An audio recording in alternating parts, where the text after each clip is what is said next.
You are listening to From Ring to Veil. I'm Shannon. And I'm Kim. And we are your wedding planning gurus. We take the stress out and put the fun back into wedding planning.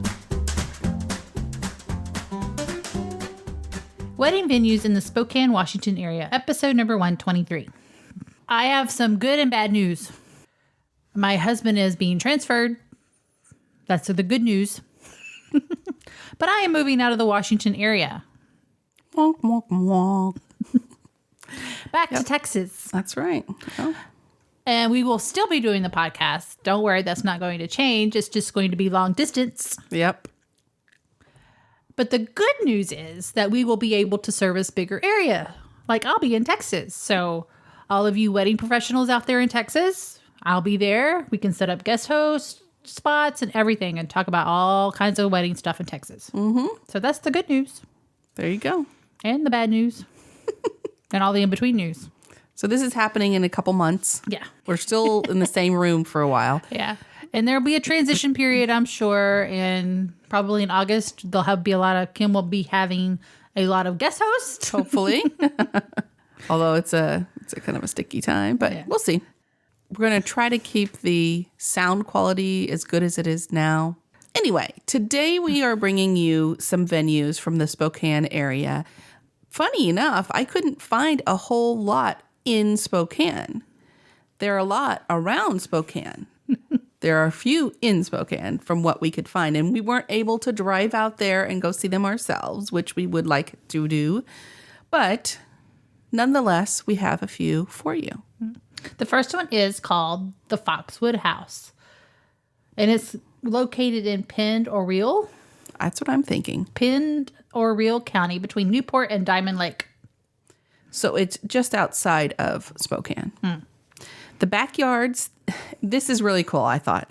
Backyard, there sits a 1950s Texaco Gas Station, a saloon, a Victorian Cottage, a gazebo, and a 20 by 30 pergola. How fun is that? So you can have a vintage or a Western. Yeah. Or a rustic. Or a Victorian wedding. Yeah. How cool is that? I really want to see it. The Foxwood House can accommodate 200 plus people. They have tables and chairs and linens for 200 people. Mm-hmm. Which I'm finding a lot of these have actually, you don't have to rent too much. Mm-hmm. And the venue is available mid-May through September. We will have the links to all these places on the show notes, which will be from ringtoveil.com/123, but also should be in your podcast app under the information. Mm-hmm. So if you go to the show notes in your podcast, let's say you're in Apple Podcasts, you can click that little down arrow and see the full description. You should be able to do it from your phone. Check out all the show notes from your phone. The next one is the Cannon's Edge in Colbert, Washington. Has an 1,800 square foot timber frame building with large surrounding patios. It says it has a lot of decor available, so you may not need to bring in so much. That's right. And I thought this was cool. It has parking enough for 150 vehicles. Not people, vehicles. Which is a lot compared to some of the other places. Yeah, because, you're saying that and a plus one, so that's 300 people. So right. You may want to ask if they can hold 300 people. Yeah. Well, 1,800 square feet is pretty big. That's how big our first house was. Mine too. The next one is called Arbor Crest. It is 4 acres of gardens and grounds for you and your guests to enjoy, and there are plenty of different spots to set up at. There's vine-covered evergreens. Croquet courts and the event stage extends from the gatehouse to the historic Florentine-style Cliff House. They have an enchanted forest that can accommodate up to 300 guests. The vineyard tent can accommodate up to 225 for a reception. And additional seating on the vineyard lawn increases the capacity. The estate courtyard can accommodate up to 300 guests for a social hour or reception. Ideal conditions are mid-June to July. The croquet court can accommodate up to 130 guests for a ceremony. And the event stage can accommodate up to 300 guests for a ceremony. So they can hold a lot of people. They can. And they have a whole lot of different areas to have your ceremony and reception at. The next one is the Bigelow Arbors Chapel. This was very interesting, so I just had to copy it. Nestled in a hillside with water features, fields, and a view of a sunset, a barn, a rose garden, and photo opportunities galore, your day will be the unforgettable experience you have been waiting for. It says they have you covered whether rain or shine with their own tent. You don't have to rent one. Yeah, that's good. A lot of venues now are procuring their own tents, but sometimes you do have to rent those, and those are a pretty good cost. Mm-hmm. The next one is Mont Lam Events. It can hold up to 200 guests, and it has plenty of panoramic views beyond the fields to a patchwork of forests, farmsteads, and even Mount Spokane. How pretty is that? So they have a party barn. Their affectionate term for the building where the events happened. Right around 3,000 square feet of knotty pine tongue and groove from floor to 30-foot tall ceilings. That's a big building. It has multiple ceremony locations and a projector and screen with sound in the party barn for presentation and slideshows. Bridal cottage with air conditioning and furnishings. Groom's room with a lounge area, foosball, and air conditioning. The AC is important. Yes. On-site decor, and you can preview it when you go and talk to them during your consultation. The next one is 231, which is funny because the episode here is 123. 231 North Event Center. It's a peaceful country setting with wide open spaces where we can accommodate parties from 10 people to 400 people. The rustic farmhouse is available for bridal party prep, which is cool. Mm-hmm. You can rent the wedding orchard and reception shed. And it's just 23 miles west of Spokane, so it's not that far. It shouldn't take you too long to get out there. The next one we have for you is the Lavender Manor, and I want to go see this place. It looks so cool. It's 20 miles north of Spokane. They offer services from beginning to end, invitations even, and other printed materials, wedding gifts, wedding accessories, toasting glasses, guest book, all that stuff. They also prepare lavender florals to arrange for their preferred florists to arrange for them. Wedding officiants even. I mean, they have the whole kit and caboodle here. Wow. Their wedding location is Lady Catherine Place, and it's surrounded by lavender with views overlooking Wild Rose Prairie with Mount Spokane in the background.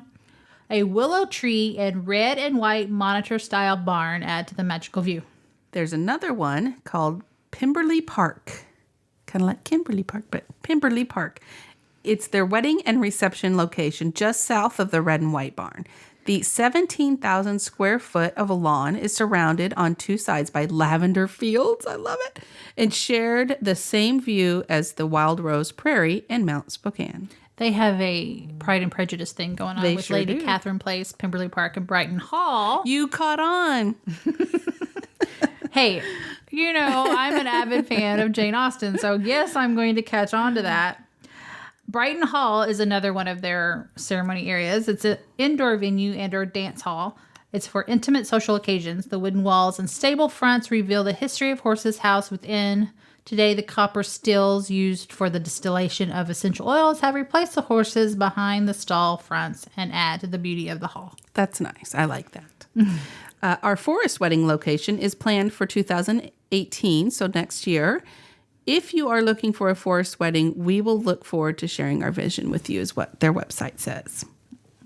So indoor seating, 84. Indoor standing, 110. Outdoor, 500 people, and tinted also 500 people. So you can have a lot of people at your wedding. You can. And it's so cool because they have everything and beautiful. I mean, I want to go see this place. I want to go see this I haven't been to Spokane, so... Maybe we go before you leave. Kamalini Estates. It's recently remodeled, and it's a recently remodeled historic venue. It's an indoor venue, and it features beautiful terrazzo dance floor, glowing wood paneling, 3 crystal chandeliers, and a patio that overlooks the estate. The main venue rental includes bar, deck, and main dining area, and also the dance floor. So the main indoor venue was originally built in 1941. Has a rich and colorful history. And it has all that stuff that Shannon just said. And it says the main venue can seat 120 people with a dance floor. So I guess if the dance floor is left out, then you can seat 120 around it. Their average guest counts for events May through October is usually between 150 to 200 people. So the special notes on the main indoor venue, they have a system that has the ability to play CDs or anything with a headphone jack. If you choose to do that, you probably would want your DJ out there, but just in case. They have 1920 Art Deco jukeboxes and plays in the main venue, bathrooms, bar, deck, and portico. And it includes a wireless microphone. They have a second indoor location called La Capana. Is that what you would say? La Capana? Yeah. They should do these in English for people like us. It's their most intimate event space. Intimate. That's intimate and event together. I've just made a new word. It's their most intimate event space for the second ceremony or lectures of less than 60 people. The ceremonies can have up to 60 people, and the receptions with dining tables can have less than 30. So this is for a very intimate setting. Yeah. In addition, this space often is used as cocktail events. Oh, okay. So that would be your cocktail area or your cocktail event that you want to throw out there. Maybe you're having a small wedding. They have several different locations. So this is the third one. It's called Creekside. This location is right along the edge of the Spring Creek, where you can hear the tranquil sounds of the rushing water as you get married. That's pretty. The capacity for this location is 185 guests. Included in all packages are various decor options for the white Tuscan gazebo, although you are more than welcome to bring your own. I want to say this special note here. The estate is known for its prohibition past and for hiding moonshine in the many underground tunnels. This building is the front to one of the underground tunnels. We are currently working on renovations of the Speakeasy Bar, which will be opening in the tunnel. How cool is that? That's in the La Capana thing. During spring, the right bank is filled with wildflowers. Oh, how pretty! The flower pots on the left side are filled with tall ivy and cascades down the wall. The bridge beyond the trellis is frequently used as a photo location because the 9-foot waterfall on the other side. I mean, this place has everything. Are you kidding me? It has a pond. It does have a pond. You can have your event along the pond and acres of manicured grass and pine trees. This is our largest location and can hold up to 300 people. When holding your ceremonies, lectures, or concert at the pondside location, you can do 2 tiers of seating with a balcony. Wow, nice. If you continue to walk south, there's a flat location of grass that can also host events. They have one more location, but it doesn't say that it's actually used for weddings. It's a patio, and it says it has deck furniture for 30 people. They can also have round tables for 50. I mean, you may, if you were... I can imagine if you were having a small reception, maybe have it there. It says it has a large willow tree that overhangs the deck and is lit with twinkle lights. Kim's favorite thing. Yes. All very romantic. So those are just some of the Spokane area venues that we found for you. Sorry that we weren't able to get out there and check them out ourselves. But hopefully if you live in that area, you might check some of these out. Let them know you found them on From Ring to Veil. You can find all the show notes and all the links to all these venues at fromringtoveil.com/123. So we received a question from Katie via Facebook Messenger. We love when you contact us. It makes us feel loved. Yes, thank you. So Katie asked, my fiance and I are taking the day before the wedding to spend with our bridal party. We are out doing a bridal Olympic type day. I have some family members that have been pushing their way into occasions, i.e. wedding dress shopping, etc. And bringing people with them I don't know. How can I politely but sternly let them know it's for the groomsmen and the bridesmaids only? I will start first with my advice. I would take them aside and say, listen, this event is for whomever it is, the bridal party, whatever, only. But I really need you to do blank. Everybody needs help when it comes to the wedding. Maybe it's the day of, maybe it's the day after, maybe it's the days leading up to, you're doing some DIY, something. Find something for that person to do so that they can feel like they've done something for you and been part of this occasion. That's what I would suggest. I would be more direct. I talk a good game though, but I would be more direct and say, look, this is bridal party only. I'm sorry, but you are not invited. I mean, you have to be direct sometimes. Yeah, you do. It depends on the person. Yeah. I mean, if it's like your mother. Yeah. She has lots to do before the day of anyway. So, I mean, she would probably have something to do. But if it's like a distant family member or a friend that's not in the bridal party and they want to be involved, like Kim said, give them something to do. Have them, like, you have favors and they haven't been put together yet. Yeah. Hey, here you go. Exactly. You want something to do, here you go. But I would be direct and say, look, this is bridal party only. It's a bonding experience. Maybe some of your bridal party don't know each other very well. So it's a bonding experience. You want them to be lifelong friends and you want to bond them together.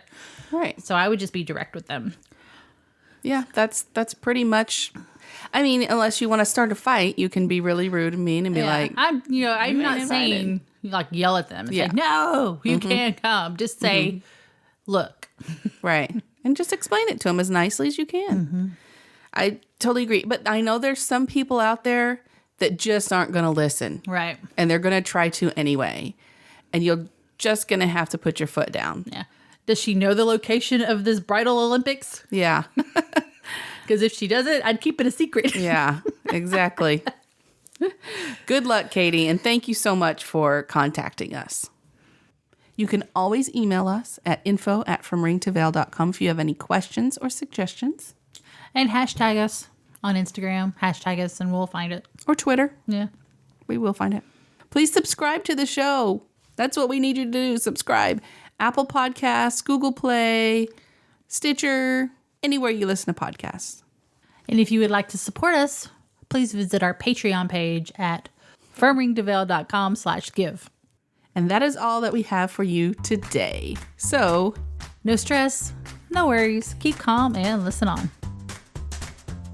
Thank you for listening to our podcast. You can find us on Facebook, From Ring to Veil, on Twitter, @FromRingToVeil, and on our website, FromRingToVeil.com. music provided by bensound.com. Why is some days it's so hard?